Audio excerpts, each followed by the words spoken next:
Good evening, everyone. Welcome to another episode of Fire Up. Are we fired up tonight or what? Yay. No, just kidding. Woo! Well, for those of you, I know it's getting kind of late, but actually, all you soccer fans that are here in the United States, the USA plays and starts in 5 minutes. I think they're doing the national anthem as we speak. So, hey, you should be fired up. You got a soccer game to watch, and more importantly, you got us to listen to first or while you're watching. Poor Curacao. I'm pretty sure they're eliminated from going any further. I think England is too. No.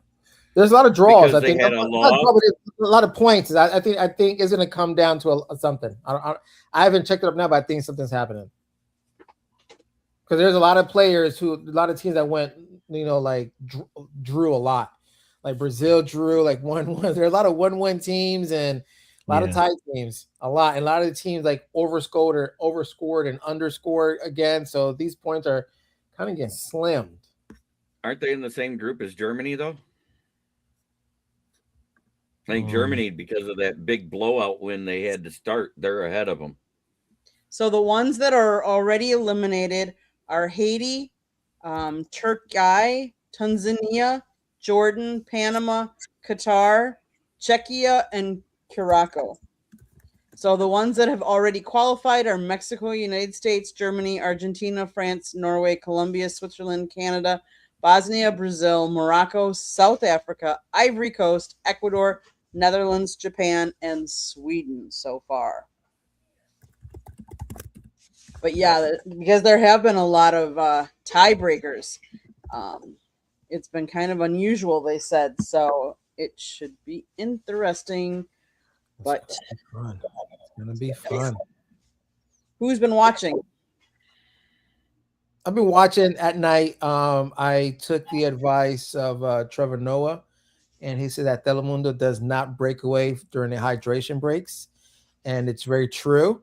So I there was some advert like in the beginning of the match, towards the end of the match, I mean like halftime, but like these hydration breaks, like they're showing everything, like sweating and pamping and like like riding things. So it was pretty cool. It was really nice.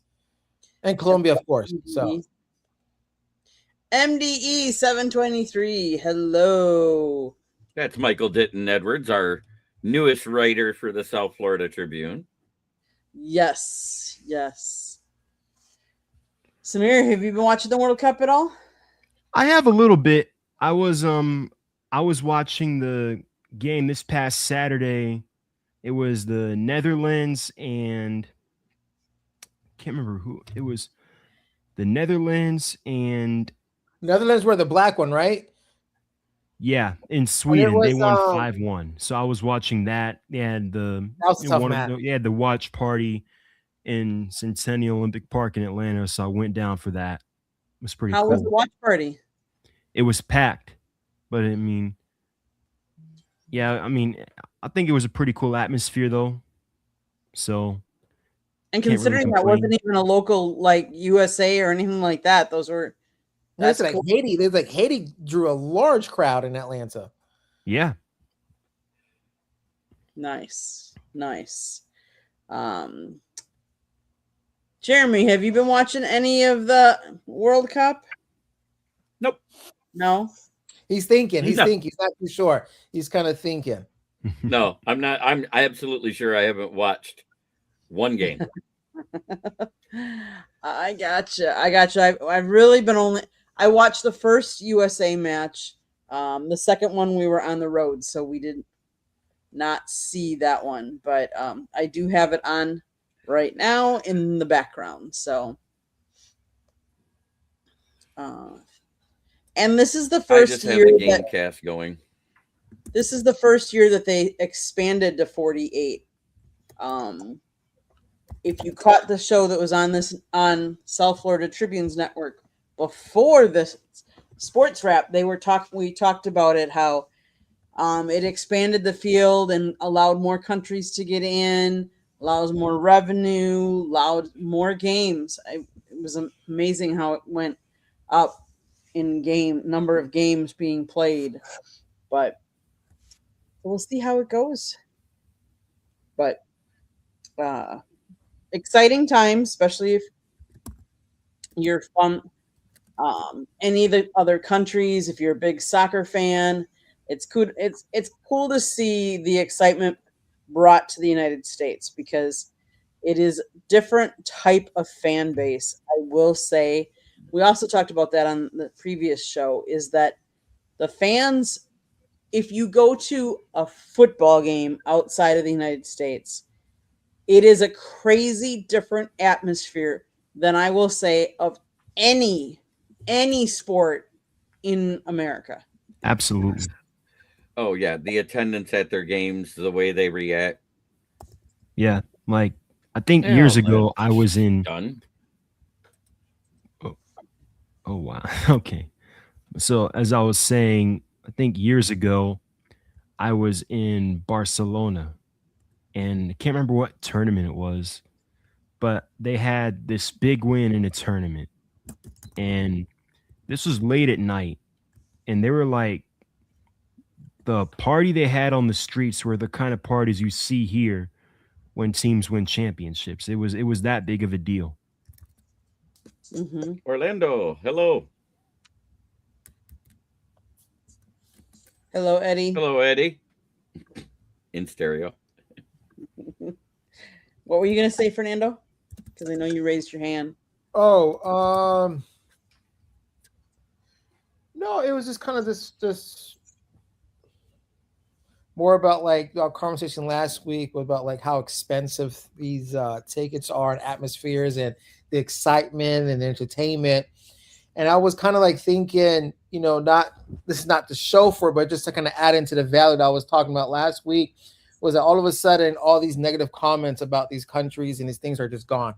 Like no one's getting kidnapped, nothing's being happened. These stadiums are being filled up, and it's either the sports economy's not being subject from the other outside economy stuff, but like to have these stadiums packed for Uganda, all these foreign countries who are considered third are just out of this world. Like the support is just everywhere. And to have people finding out that ranch is amazing. Like it's a pretty cool experience that I saw something funny that said that it's like the US is having like an international sleepover with his cousins.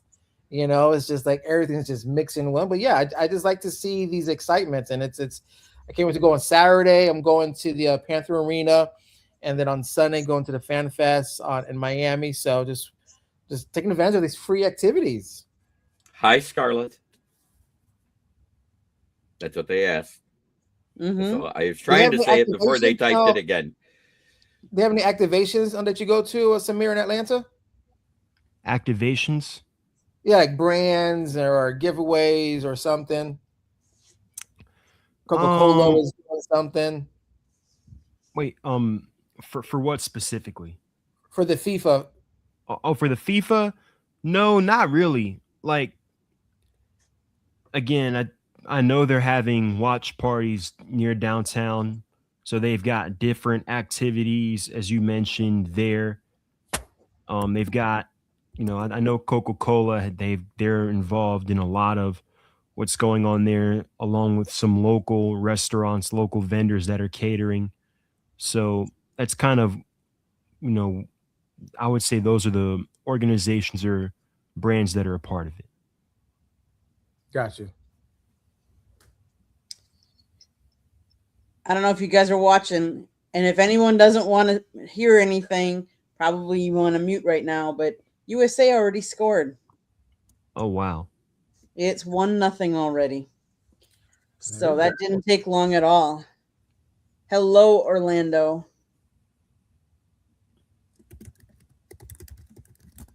I said hi, Scarlett. I don't know why you're saying it multiple times. Yeah. Yeah. But yeah, I think it's kind of cool to see the USA doing as well as they are. They haven't always had the success that they're having. I was reading something about the coach and how the coach was excited, and he was excited how we brought the team together and how they're playing together. Where would how Pochettino, if I'm saying it right, rebuilt the men's team and now has a nation-eyeing historic World Cup run. They're doing better than they have in quite some time. But he, from what I've been told, because I'm not a huge soccer fan, he is a really good coach. So good thing he's on U.S. side.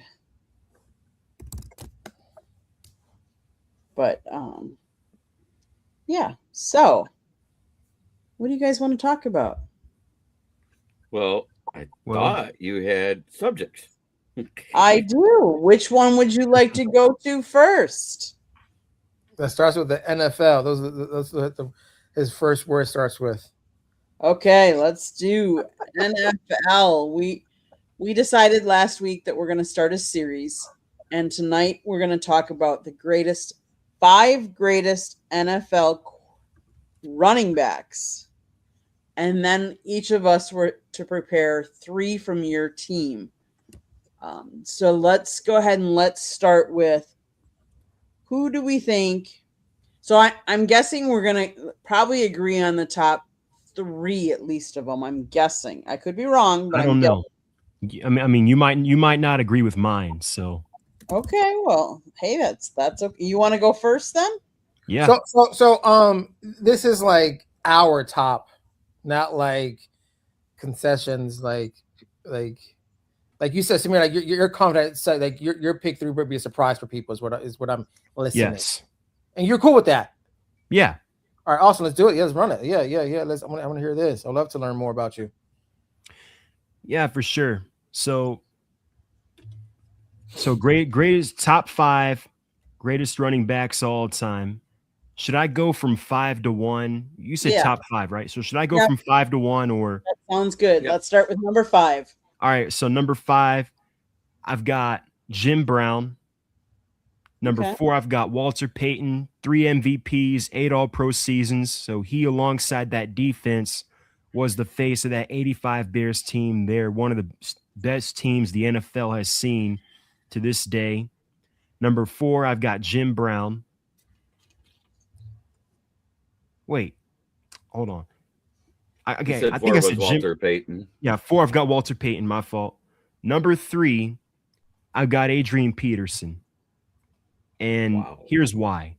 A lot of you guys might not agree with this, but here's why. Well, not only the fact that he came into the league and dominated immediately, but I have him at 3rd for 2 reasons. Number 1, the era he played in. So he came in 07. So it was the late 2000s, early 2010s. The NFL evolved. Offensive schemes and game plans now went from revolving around running backs to more pass-heavy, quarterback-friendly West Coast offenses. And even with that, he still rushed for at least 1,200 yards in 6 of his first 7 seasons in the NFL. The one year he didn't, he had a high ankle sprain and then eventually an ACL and MCL tear. That was 2011. Now, what's more impressive, this is my second reason, is that the year he was coming off of that injury, which oftentimes running backs don't come back the same when you have an ACL tear or an MCL tear, in his case, both. He rushed for over 2,000 yards, 1 MVP, and came 8 yards short of breaking Eric Dickerson's record for the most rushing yards in a single season. Then you got to look a few years later. He had to sit out nearly all of 2014 because he had some personal issues with him and his family. They were ongoing issues. And then he comes back the next year, 2015.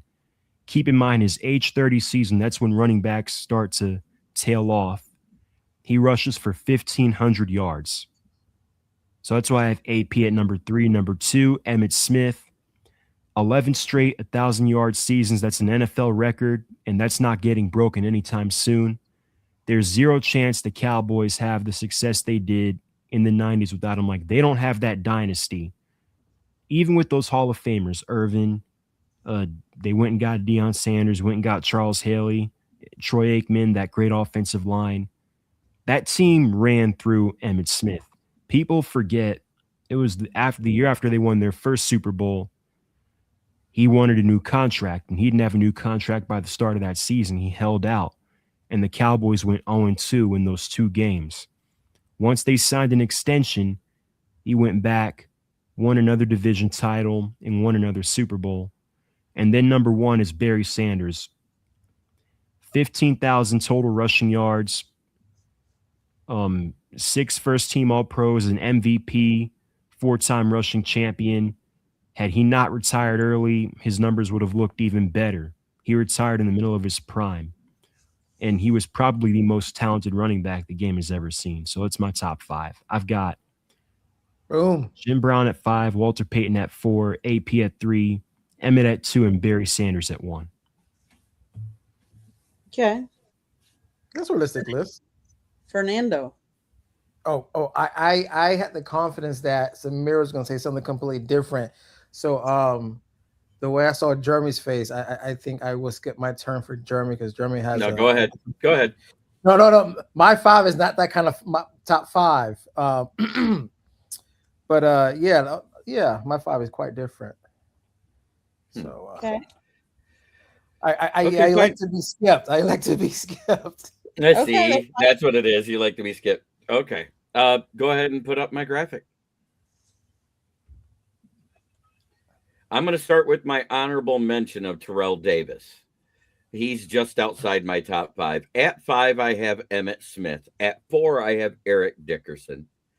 At 3, I have Jim Brown. At 2, I have Walter Payton. And at 1, I have Barry Sanders.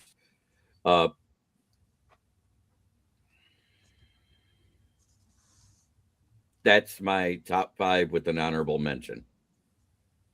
I didn't put AP in there because it's not just those guys were class acts off the field as well as on. And some of the off-field stuff, you say family problems. Yeah. Mm-hmm.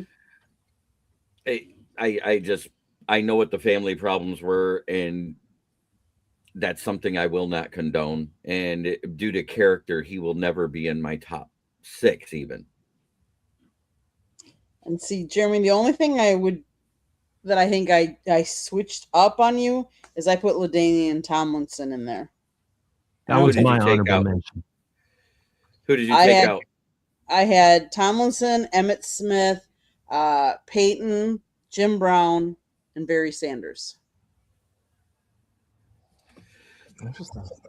What's funny is he was a better pass catcher than everybody realizes. He just wasn't targeted much. Barry Sanders actually had a 97% catch rate as a running back. They just didn't do it very often. Mm-hmm. Well, and Barry Sanders had a staggering 5.0 yards per carry over his 10-year career. Not many get close to that. 10-time Pro Bowler. Mm-hmm. He was a Pro Bowler every year he was in the league. None of the other guys can say that. Mm-hmm. Well, and let's face it, we didn't play as many games back then either. Well, Barry didn't only played 14 and 16 at the end. He started with 14. So if you actually think about it, he was the same as Walter Payton, but Payton retired as it transitioned to 16 games. Right. Yeah. Yeah. Any other comments, Fernando, or no? You good? No. I'm contemplating. I'm piggybacking off of this one, or just wait for your list, Candy. Oh no, I She already just said it. Oh, that was your list. Okay. So my list was based off my era. I would say like 1990 to like maybe 2003 is when I cared. That 13-year stretch is kind of like what my era is, and I kind of went from who I followed, what was in the culture, what was in the video games, what was on TV. So I thought it was like 3 and 3, but I'll have the 5 because I think everybody's having little tops.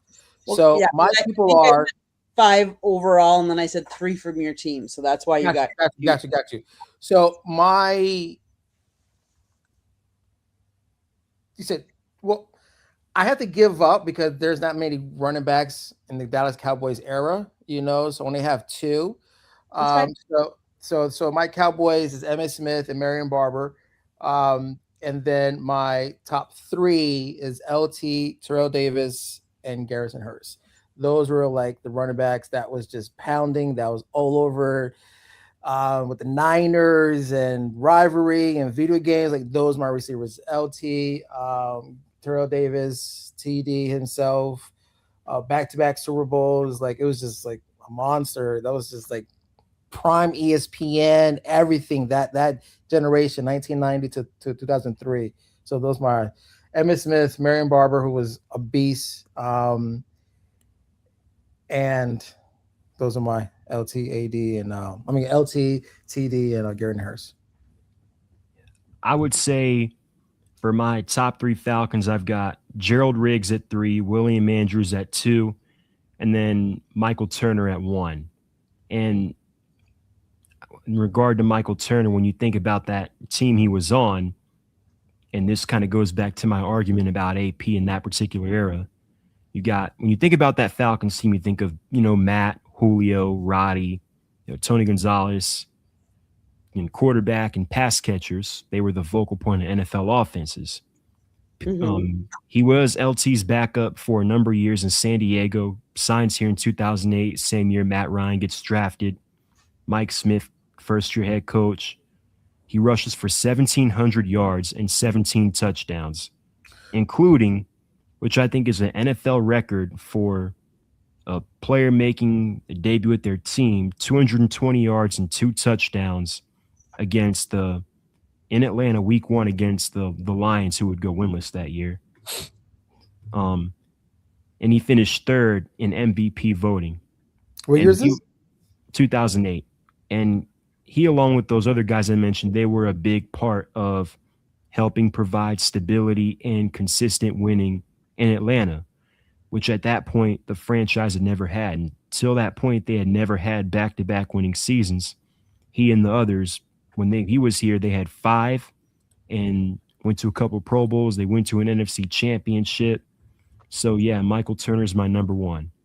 So what is Warwick Dunn, Jamar Anderson just kind of outside your generation? Yeah. We've had others. We've had Warwick Dunn. We've had Jamal Anderson. And I think in a matter of a couple years, Bijan Robinson might be at or near that number 1 spot. Because right now he is 7th all-time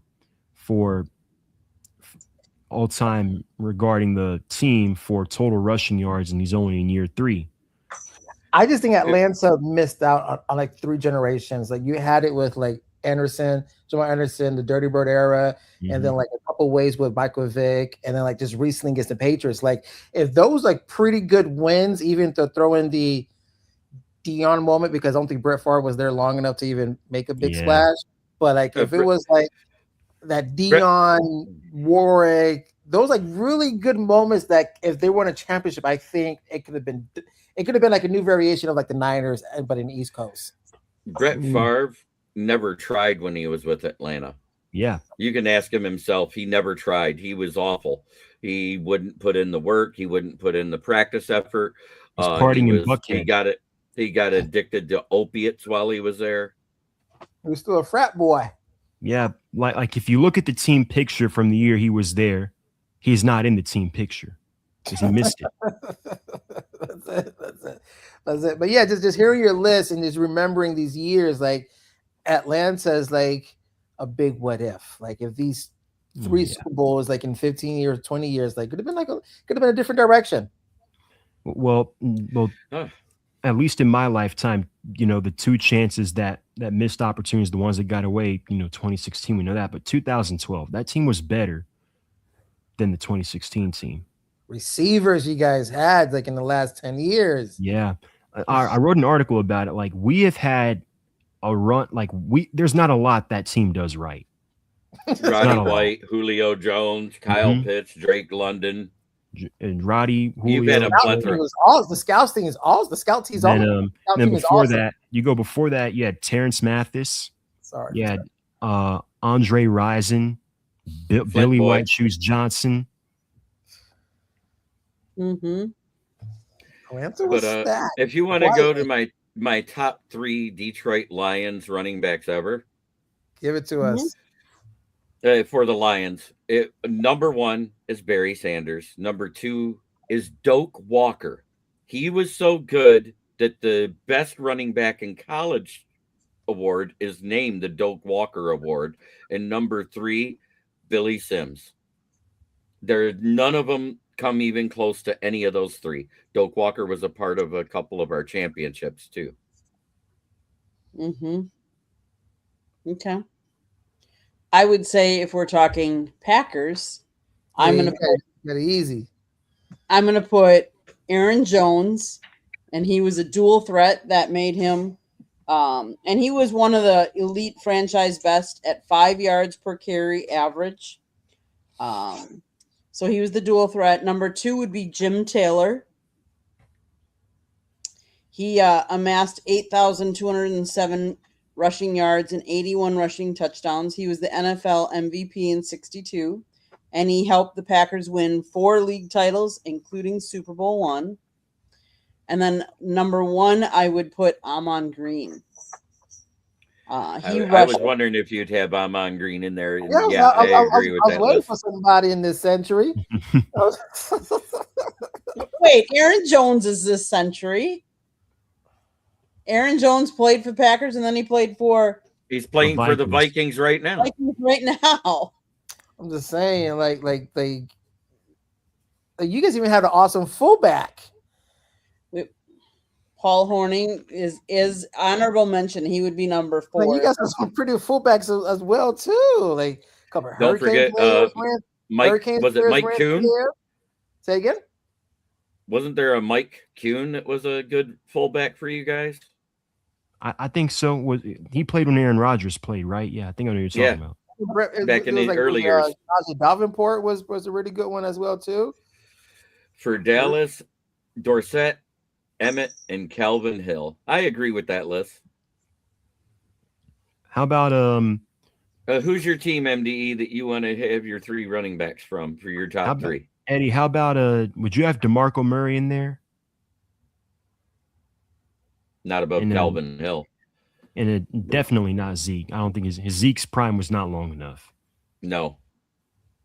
I will say Josh Jacobs has the potential to get up there but he hasn't been with Green Bay long enough that I would say, I mean, we've had some good ones. I mean, Lacey and stuff too, but and I think you're thinking of Kuhn, but Kuhn was a tight end. I don't think he let me see. There was somebody with that.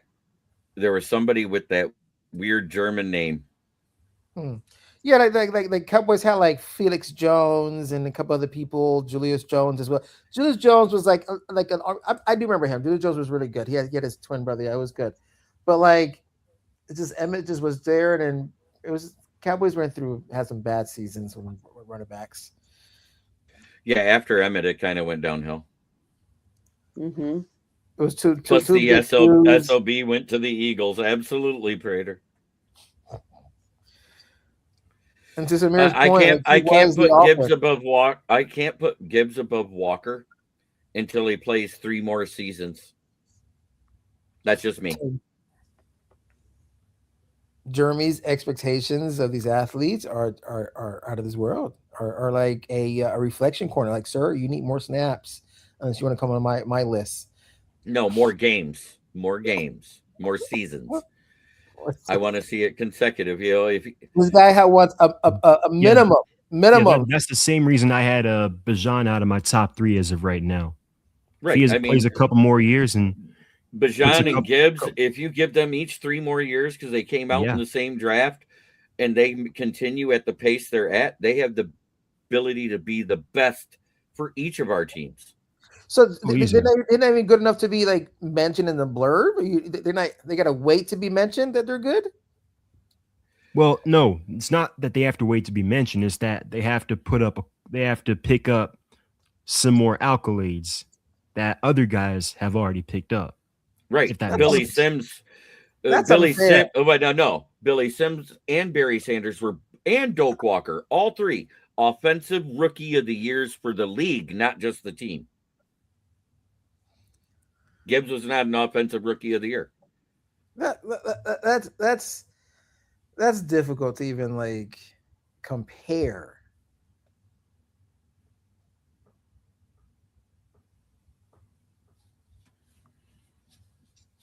Absolutely. It's almost as if saying like there's a reason why triple crowns don't win too often in baseball. There's a reason why triple crowns don't win. You know what I'm trying to say? Like some accolades just can't be hit anymore. You want to know something?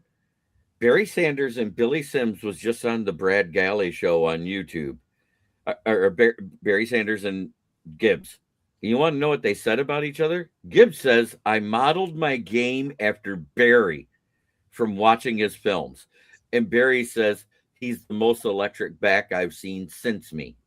Okay, I understand that. But if Barry played during this generation, if Barry played during this generation with all his freedom of running and sacks and loss for large, he would have got benched, he would have got sent, something would have happened. Like I'm saying, you act like he had 2,000. You act like he had 2,000 negative yards. The record is 200. I'm saying his style won't be accepted this time around. It actually still fits this time around. Trust me, because defenses are better than what they were then. And we didn't have an O-line like we had for Gibbs to start. But yet last year we didn't have a good O-line, and Gibbs still managed to pull off 1,200 yards. So I kind of put him at that same level, but he can't crack that top three till he does more games. So I will come back and say the reason why I think the early 90 Cowboys are better than any team in the decade is that they had like 40 all-stars among back-to-back. But no one talks about how many all-star players were on roster, both offense, defense, who made it to the all-star. You know what I'm trying to say? So like, not only was this like, everybody, any team could have different push and plays, but like, it's unfair to compromise the Leon Lester, Charles Haley. Like teams won't be stacked like that anymore. So you just can't compare. I rank Bo Jackson above AP because of the style of play he had. I just found out Bo Jackson had like 13 games played in like the 4 years. Yeah. Well, and again, he didn't play until baseball was over. Yeah, well, if Bo Jackson didn't get hurt, yeah. But like that's a what if. Definitely. He had a successful. He had a proven record. He had a social proof of what it was. It wasn't like he was a few things away from being considered. Jackson had the consistently there. Like it wasn't like he had a spark. Like Chad Johnson had a good season for like 3 back years, and he got that contract, and he just went down. Okay, but again, you could argue so did AP, and then you have to consider, as I mentioned. Well, AP has an asterisk, but he was doing it. He was doing it. Yeah, but the reason why I have him there is ACL tear. When a running back has that kind of injury, they normally don't come back from it. Like back then. Now they do. Yeah, back then. Cam Akers. Well, they're not the same player usually when they come back. But then that was the weird thing about Cam Akers. That first year back, when he came back to the Rams, was 2021. What did he do? Mm-hmm. Ran him way into the end zone at the Super Bowl. Yeah, that was And then keep in mind, the year after AP tore, he had an ACL and MCL tear, and it was like in December of 2011, so late in the season. Again, he almost broke the single season rushing yards record. He was like 8 yards away. And then at age 30, when he had the issues off the field and he had to sit out the year before, at 30, he rushed for 1,500 yards. Came back. Like he never lost a step. It's almost as if like only because of offensive issue, but like Ray Rice had like 1 year. You know what I'm trying to say? Like if that. But like he's the one like would have, because that he didn't have a long enough glimpse to like keep it going because he just had one, whatever. But he came after Rutgers. He was coming in like he was gonna be the next one, but then things happened. That's a big what if. But like AP was doing it year after year consecutively. Like he was it. Like he was disgusting in Minnesota. Like he was lean. He was a monster. I think another what if for me, and this may not be from a talent standpoint, like when Le'Veon Bell left Pittsburgh, because Pittsburgh had a really good offensive line. They had wasn't he big? Was it like overweightish? No, it was like he wanted a new contract, which is understandable. He didn't like the French. He didn't like playing at the franchise tag, which I get. You want your NFL player, especially running back, you want to get paid. So he held out, left Pittsburgh, but signed with the Jets for a similar deal that the Steelers offered. And he wasn't playing behind that good offensive line. He didn't have those skilled players, didn't have the quarterback, and he just wasn't the same player. I think they cut him after a year and a half. It's tough. And then people forget, and I think people forget this. He played a role in us losing the Super Bowl, missing that block, which led to Matt Ryan getting strip sacked. But Devontae Freeman, before Devontae Freeman got injured, before he had the injury issues, he was arguably a top 5 running back in the league for that 2-3 year period.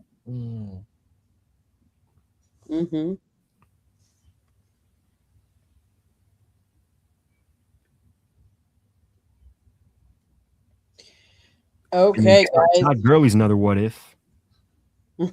That's another one. Bell had a horrible agent that miscalculated what would have happened. That was sad. Great talent.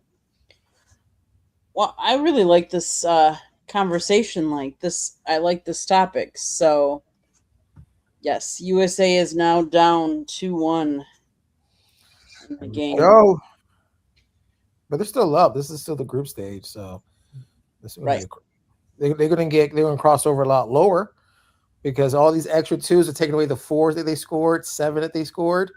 So it's going to be fun.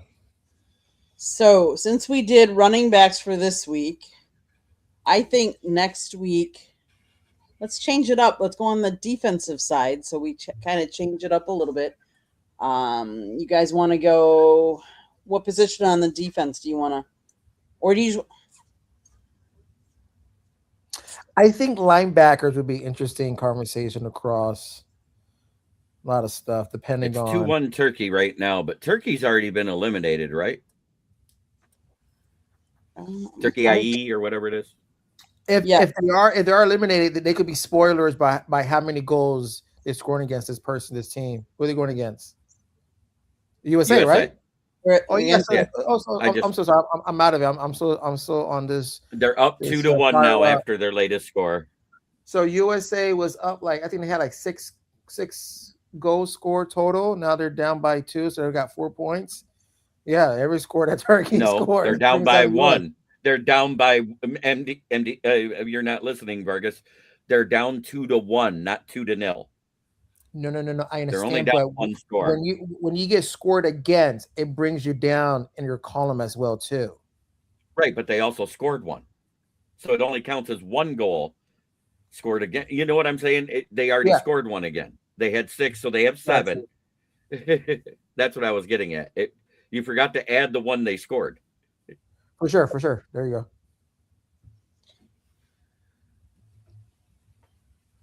Just linebackers in general. Just outside, inside. It's just the whole stack. Oh my God, Katie, you open up to linebackers, you will probably cause more debate than the Senate trying to vote about what type of toilet paper. Well, linebackers, man, inside, outside. Let's do it. Let's do that for next week, I think. And I like the format of 5 overall and then 3 for your team because they're different lists. And we each have a different team. What position? Linebacker. Nice. I think that'll open it up a little bit.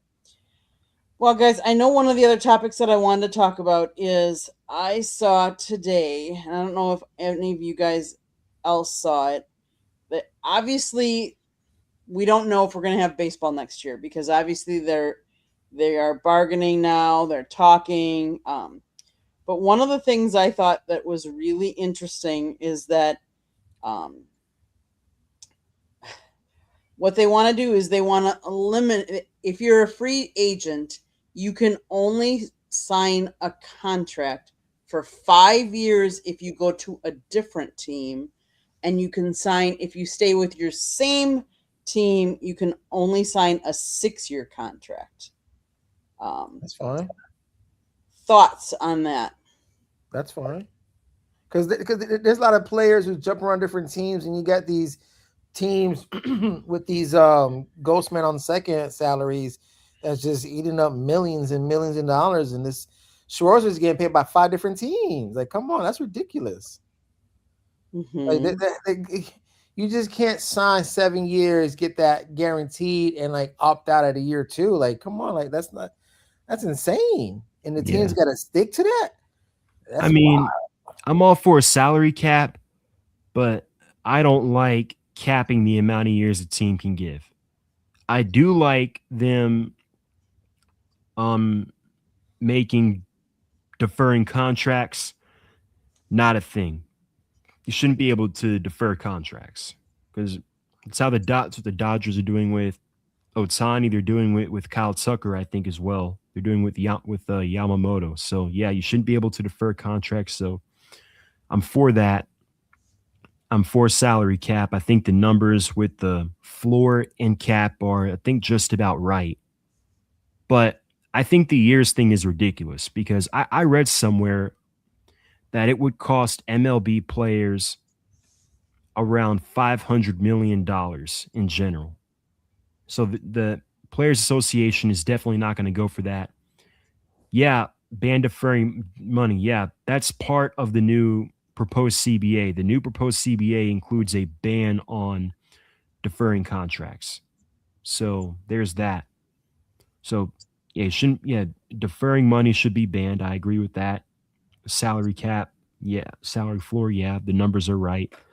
But how can, like, if you tell a team you can't give out more than 5 years at its age 30, right? At age 30, you can't give out more than 5 years. I don't like that concept. It's simply a bad concept when you think about it. Mm-hmm. Yeah, I don't know that I don't think you need to limit how many years, although I agree, I don't like the deferred money. I don't like that.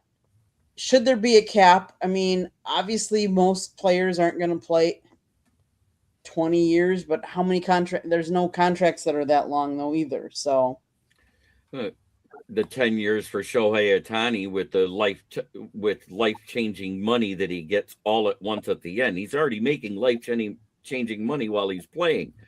I'm sorry, $2 million a year over 10 years is $20 million. None of us will see $20 million in our lifetimes, even if we made $100,000 a year. If you think about it. Well, and one of the other things that they're also talking about are that free agents switching teams could be paid a maximum of 15% of the team's payroll with 5% raises each year.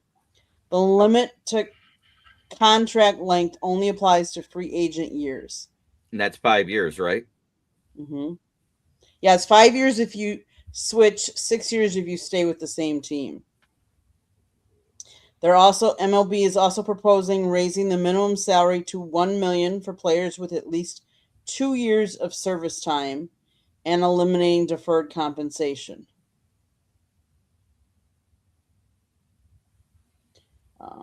I don't hear too much, but I think seems like from the little that I don't hear too much, seems like the MLB Player Association does give good benefits to retirees. You know, I've heard bad stories with basketball, football, other sports. But I don't hear too many negative player association stories that no one's getting the benefits. They get their 10-year veteran and they get qualified. You hear stories with the LA Dodgers keep that person on payroll to pay for his benefits. You just hear a lot of good stuff from the player association. So I could go both ways. Yeah. Do we think there's going to be a lockout next year? Yes, 100% there will be, because of that. 100. I say 80%. I say that boy Jeremy got a 100%. press pass. He's out there on a table. I say 100%, and it's due to the fact of what the players responded to what the owners offered. The owners said, hey, we're going to make it so those lesser teams that aren't spending money have to spend money. They have to spend a minimum of $172.2 million a year, and the max would be $300 million per year. So, and they responded, we do not want a cap. They had no problem with the floor in raising the minimum salaries of low-end players to $1.5 million a year, but they don't want a cap because these guys want these deferred contracts. There will be a lockout, 100%. That man said, and Eddie's saying 150% it'll be a lockout. Yeah. What was the comment before that? What was the comment before that? There was something about retired players. Oh yeah, definitely.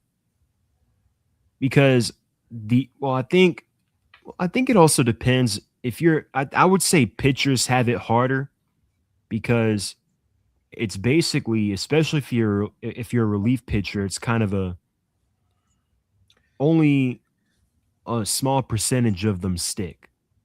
And that's the closers, the ones that can do it very well. Those are the ones that get paid the best. The mid relievers and the setup men, they don't make a lot of money. Those are the ones that usually have to end up playing for a while, going from team to team. Like Jesse Chavez. How many teams did Jesse Chavez play for? I know he played for the Braves like 4 or 5 different occasions. I know he moved around a lot. But yeah, I think ultimately the way I see it is they have time. They have until December to come to a resolution. What was that name again? Jesse Chavez. There'll be a season. Jesse Chavez? Yeah. And what German said 100. Oh, I got an inside scoop. Mm-hmm. German said put some respect on my name. 100. I think Samir was being conservative when he said 80%. He played for 9 different teams. He played for 9 different teams. He played for Pittsburgh Pirates, Atlanta Braves, Kansas City Royals, Toronto Blue Jays, Oakland Athletics, Los Angeles Dodgers, Los Angeles Angels 2 different times, Texas Rangers, and Chicago Cubs, and Atlanta Braves 4 different times. He played for them in 2010, his 3rd season in the league, and then he played from 2021 to 2025 with multiple stints in there. Yeah. So to add a NFL thing, because everything's always about the NFL, are relievers the same as like a journeyman kicker or journeyman second string quarterback? The second string quarterback is probably closer. Because if your starter goes down, you want a competent second string quarterback to be able to step in if it's a short injury to get you to when the starter can play again. Yeah, I would say the same thing. These relievers get traded the most because they always want to bluster their bullpen, So yeah. It might be industry standards that for a reliever to go around 7 different teams. It's like they do a lot of changes. The Mets just gave up so and so Peterson to the Cubs yesterday. David Peter, he's a starter though. But still, the Mets have been playing with relievers the entire time. There's no starter on that team. Yeah, I mean, I don't know. I mean, their entire infield made an error last night. What does that mean? Vargas? What does Mets mean again as an acronym? My entire team sucks. The Metropolitans. Oh, yeah. And my entire team sucks. Yeah, he's the one that said it.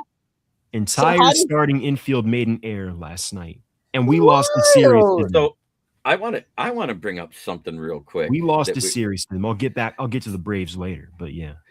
NFL wise, I want to bring something up. Did you see the new ref CBA and what they did get in? Because there's no strike, we're not going to have the replacement refs. No. Okay, so now if the refs are inaccurate, making bad calls, if they fall under a certain percentage at the end of the season, instead of going into the playoffs and being a lineman or line judge or something like that, they get demoted to the UFL, and the best ones from the UFL get called up. Like the movie I replacement. like that. Sounds like I love it. I like that. Love it. I Better love earn it. your- Hold earn your them calls. accountable. Round of applause. Round of applause. Round of applause.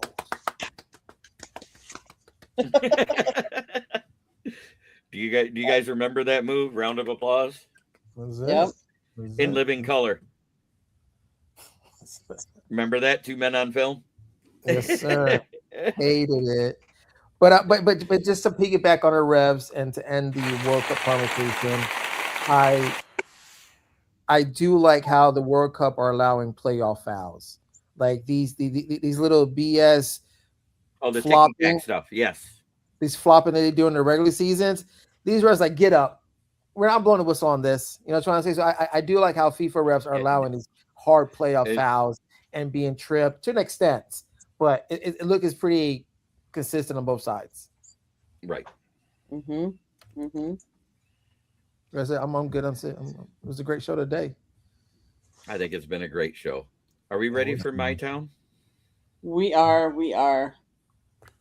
Who wants to start? I got one for you. Okay, start us off, Jeremy. On Oh, Wednesday afternoon, Terrion Arnold turned himself in to the Hillsborough County Sheriff's Jail on Orient Road near Tampa. And if it comes out that he's guilty, I hope they hit the max. 4 counts of kidnapping and 4 counts of armed robbery, each one a felony that carries a weight of 8 to 15 years. If they run Terrion Arnold, the kid we drafted in 2024 to Detroit, the Detroit Lions. He is sitting with no bail until Monday. That's when his arraignment is set while they investigate this. What I am going to say is the arrest warrant wasn't issued till he showed up. The key thing is he turned himself in and then the warrants were issued. I think he's trying to get ahead of it. I think he's trying to make sure that it's not as bad as everybody's making it out to be. Because if he was guilty, a young man under 25 years old, I would have ran at 25 years old. I'm not going to lie. I'd have ran. I'd have hid.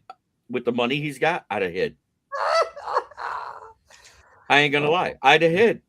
Jeremy, Because you when are you're my facing- spirit animal.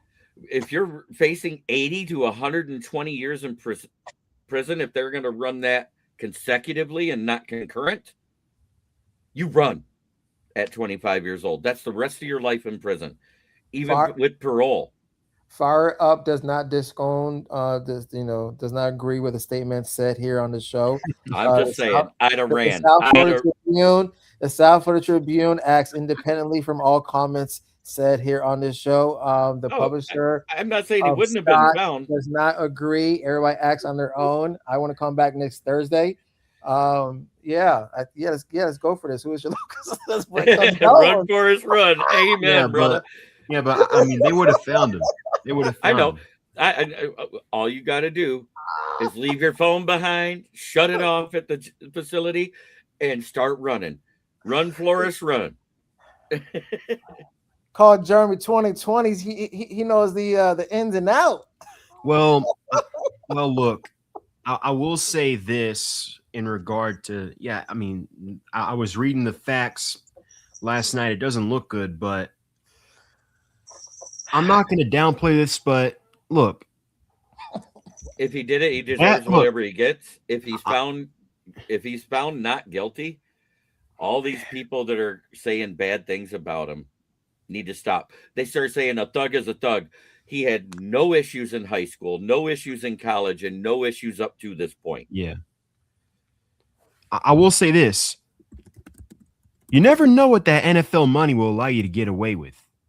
You get that NFL money, a good attorney.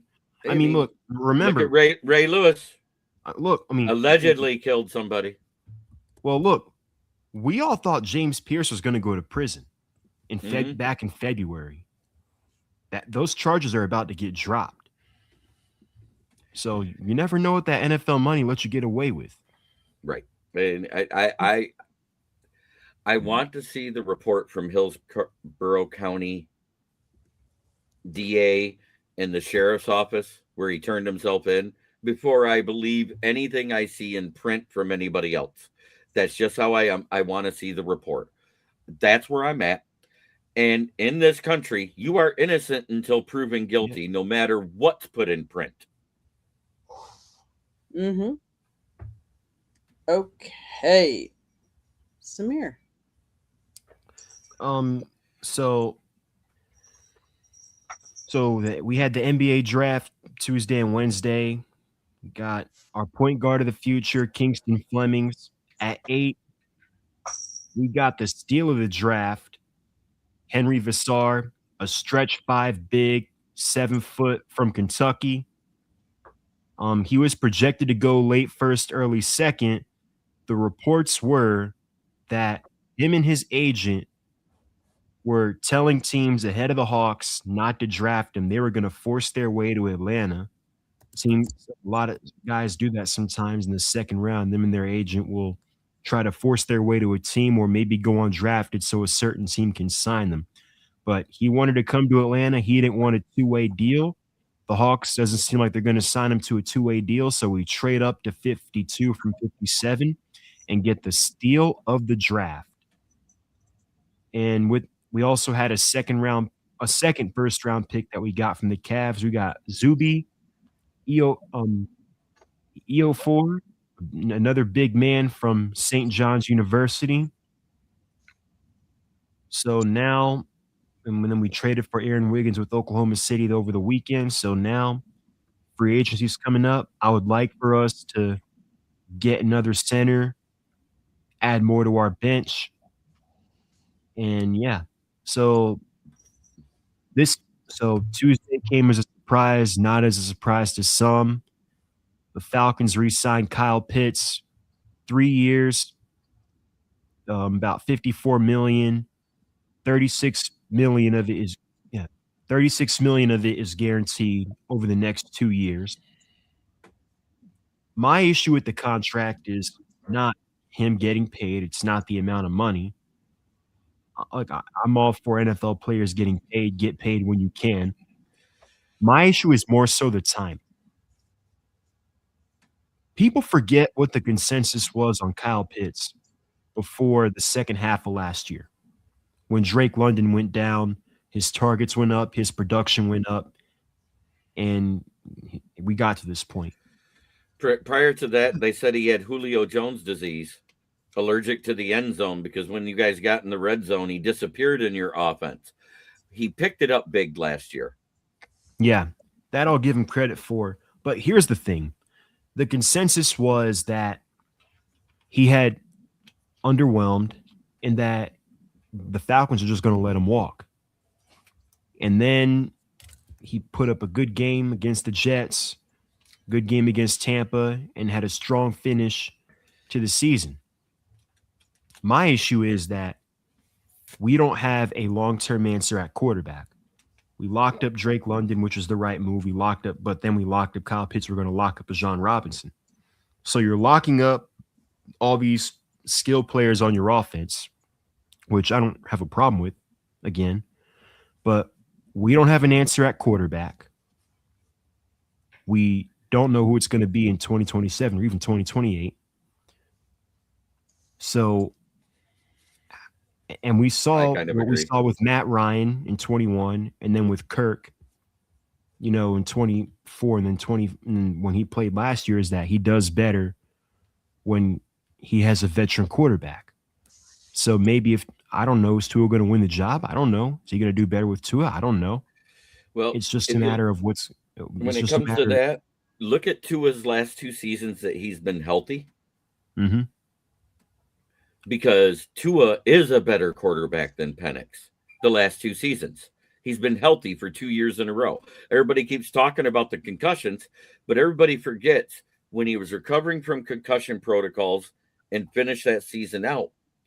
As soon as he could do it, he started taking judo lessons on how to take a fall without hitting his head and all that stuff. Yeah. That is what helped him out the most in his career, because it's still I called him Mr. Glass before the concussions because of all the injuries he had throughout college. Yeah, for sure. But my only thing is, I would have waited one. Well, I guess the one positive spin you can make on it is you look at the system Kevin Stefanski runs. It's a lot of 12 personnel, 2 tight ends.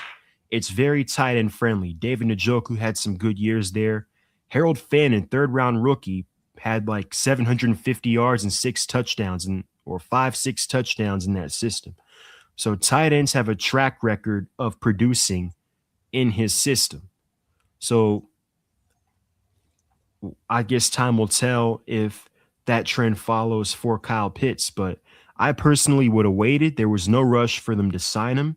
You could have played under this franchise tag. If he played well, you negotiate a new deal next year.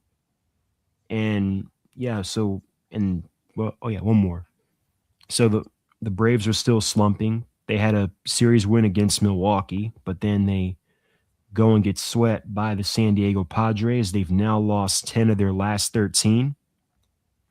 The Phillies won today. So after leading the NL East by 10.5 games at one point, that lead is down to 4. Again, the decision, I'll keep saying it until they add a starter, the decision to not add starting pitching this offseason was roster building malpractice. That's just what it is. It was a mistake, and it's coming back to haunt them, along with injuries to Ronald Acuna and now Drake Baldwin, who is, I think, 2 for his last 31 with 18 strikeouts since coming back. So, yeah, that's what's going on, and that's it for my town. Fernando, what's going on in your town, me? Saturday, I don't have nothing to talk about sports. Don't follow too close attention to the Marlins. But only thing, remotely close would be Saturday. I'm going to the watch party that the Panthers Arena is hosting. And then on Sunday, going to the Fan Fest with the wife in Miami or in Brickell. So want to enjoy the excitement, want to enjoy it. Both from the Colombian side and American side, should be really good entertainment.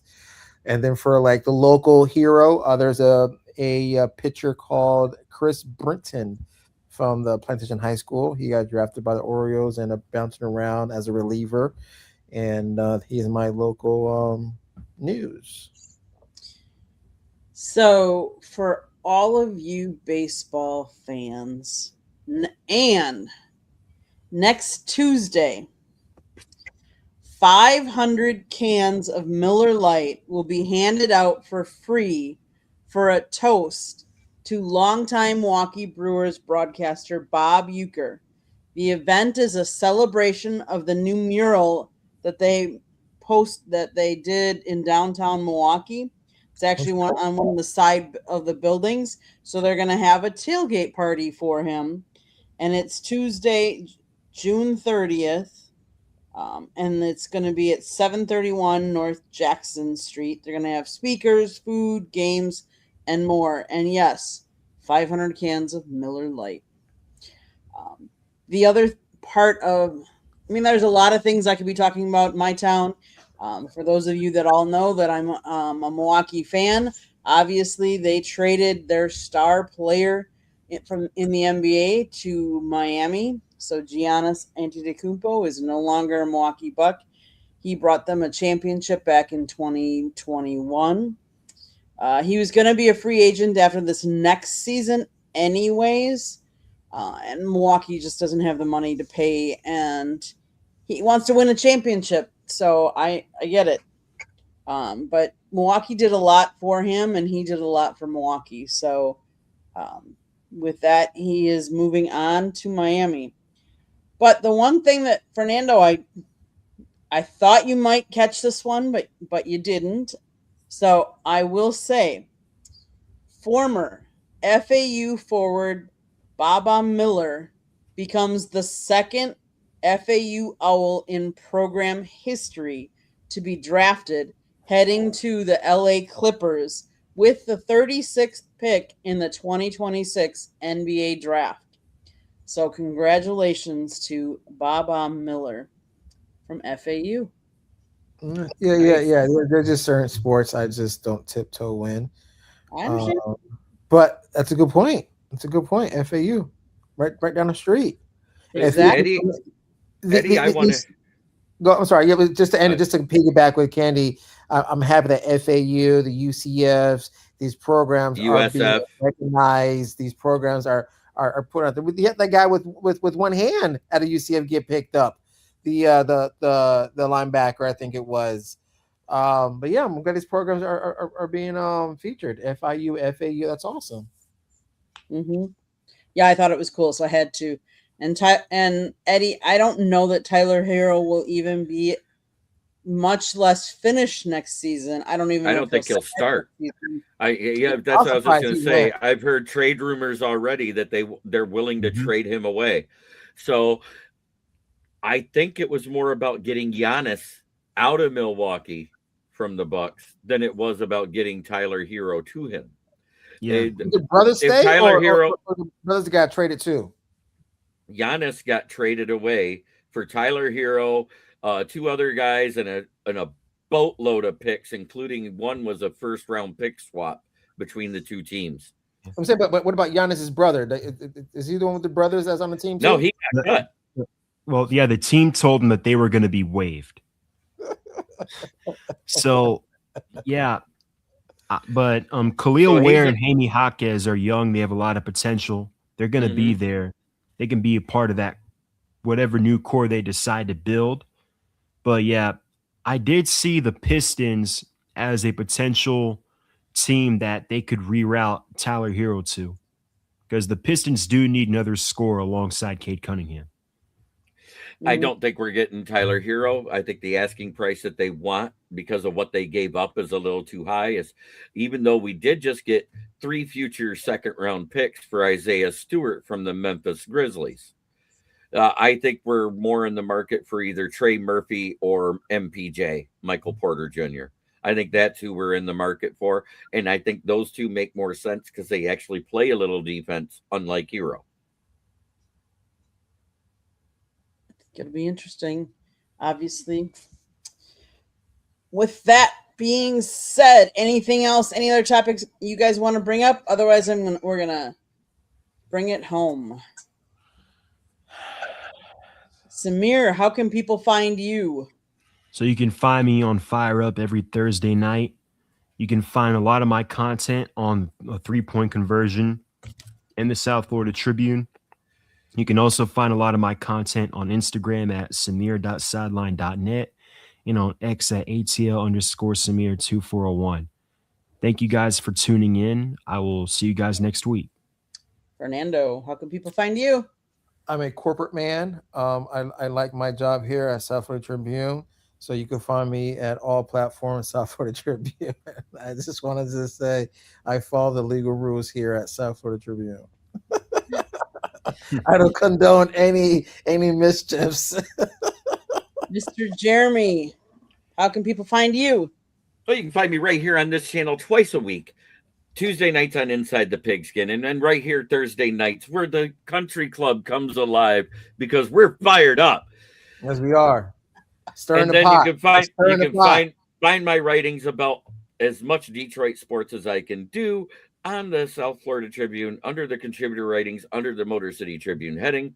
And then you can find me on my channel, which is KCV Sports Network, where I go live every day but Sunday, and that's probably going to change after the drafts are done for the other two sports. Holy smokes, I'm addicted. But that being said, you can also find me on Twitter under Smokin' Jeremy. You can find me on Instagram under Smokin' Jeremy B1.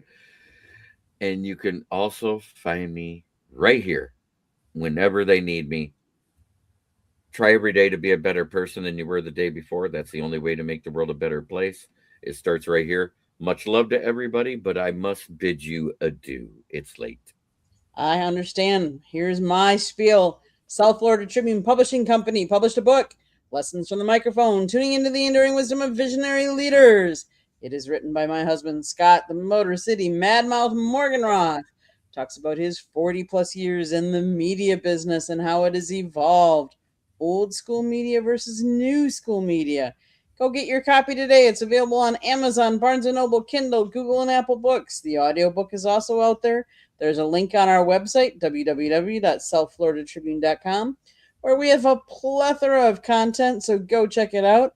Samir writes, Jeremy writes, I take pictures, my husband writes. Go check it out. There's lots of good content on there. If you want to advertise or you want to be on a show like Fernando, he wanted to be on the show. He emailed us, southfloridatribune@gmail.com, and look at where he's at now. That's it. On the country club. Anyways, Monday nights we do baseball. Tuesday nights we do football. Wednesday nights, honestly, you don't know what my husband has up his bag of tricks because he brings out all the stops. So you have to check it out. Thursday nights, he talks either hockey or soccer before us. And tonight it was soccer since World Cup is going on. And then, of course, this is the country club. But then Saturday mornings, we also do a baseball show right now during the season. So definitely make sure you turn your notifications on if you subscribe to our channel, because then you'll be notified every time we go live. Last but not least, we started a new YouTube channel, Destination Discoveries Media Network. Talks about our travels. So we go to a destination and we do all kinds of discovery at the destination. This last weekend we went to Key West. And when I say we went to Key West, let me see if I still have. Oh, I don't have. Let me get this. I got to get this picture up for you guys. I'm going to show you guys. We got to feast on, if you know anything about Florida, key lime pie. Now look at that piece of key lime pie down at Blue Heaven in Key West. So that's on. We did a video there. We did a bunch of other videos, the southernmost point in Key West. We're going to bring up our videos that we did overseas. We went to Spain and Portugal, Germany, Paris. We went last year to Iceland and Norway. They're all going to be up there eventually. So definitely make sure you subscribe to that channel as well. QR code up in the top left is the Destination Discoveries YouTube channel. With that being said, thank you everybody that has been in the chat room. We appreciate all your comments. Next week again, NFL linebackers, top 5. Have a great week. Enjoy all the sports going on. Thanks, everybody.